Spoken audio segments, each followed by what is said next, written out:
There's something about sharing the stage with pro bodybuilders that appeals to the amateur musclemen in the Northeast. Every year, they flock to Niagara Falls to be part of the Amateur Grand Prix, knowing that the bodybuilding press and some of their favorite pro heroes will be there to take notice. Winning the lightweight class this year was Rochester, New York's Mark Sivert, who had until last year been a successful bantamweight competitor. As he keeps growing, you can be sure he'll never compete as a bantamweight again. Runner-up in the middleweights was CORNELL MAYE, a Utica city marshal and gym owner. Once a record-holding powerlifter in the bench press, he was coached as a teenager by Tom Ciola, developer of Hot Stuff. He's returning to competition after an 11-year layoff, and his 2.5-week diet still works. Seeing Samir Bannout train in his native Beirut, Lebanon, inspired middleweight winner George Farah to start training. His 115-pound frame quickly filled out, and thanks to trainer Ron Leone, this is his 4th class win.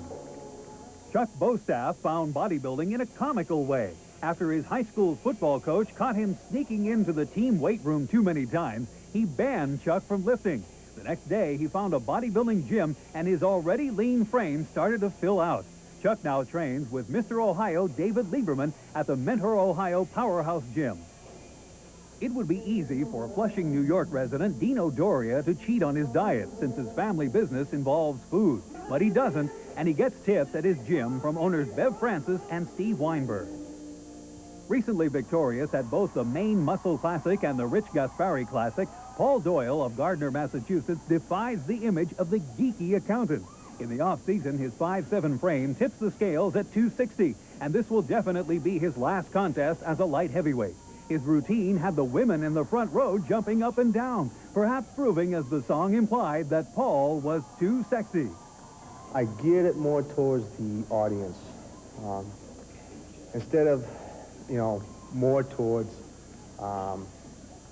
individualistic, on my own point of view, I put it more towards the audience point of view to get the audience more involved, more involved in bodybuilding. Paul's exciting routine was a highlight of the event, even among the professionals. So watch out for this man with perfect symmetry and a class act. Although Renee Huntley placed 3rd as a middleweight at last year's Niagara, this time there was no stopping him. The former boxer and all-natural Mr. America wiped up the light heavyweight class. This Albany, New York gym owner is proving our prediction that once he filled out his gifted frame, he would be great. Runner-up in the heavyweights was Mark Kerr, who was also runner-up to Mike Quinn at the 1981 Teenage America. Originally from California, he relocated to Toronto, Canada, opened up a gym, and now trains celebrity clients such as director Norman Jewison. He had stopped competing for 5 years to focus on training and admits that returning to the stage was awkward.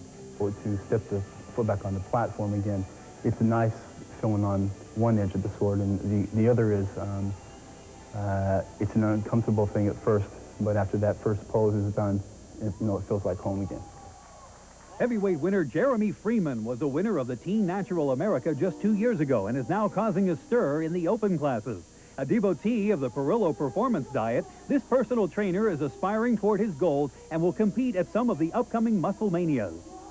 I would like to be the biggest. I'd like to be freaky big. I want to walk into places and people say, "Damn, he's huge." Just be in awe.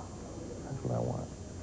When it came down to the overall pose down, the thick and symmetrically perfect Renee Huntley was a close winner over heavyweight Jeramy Freeman.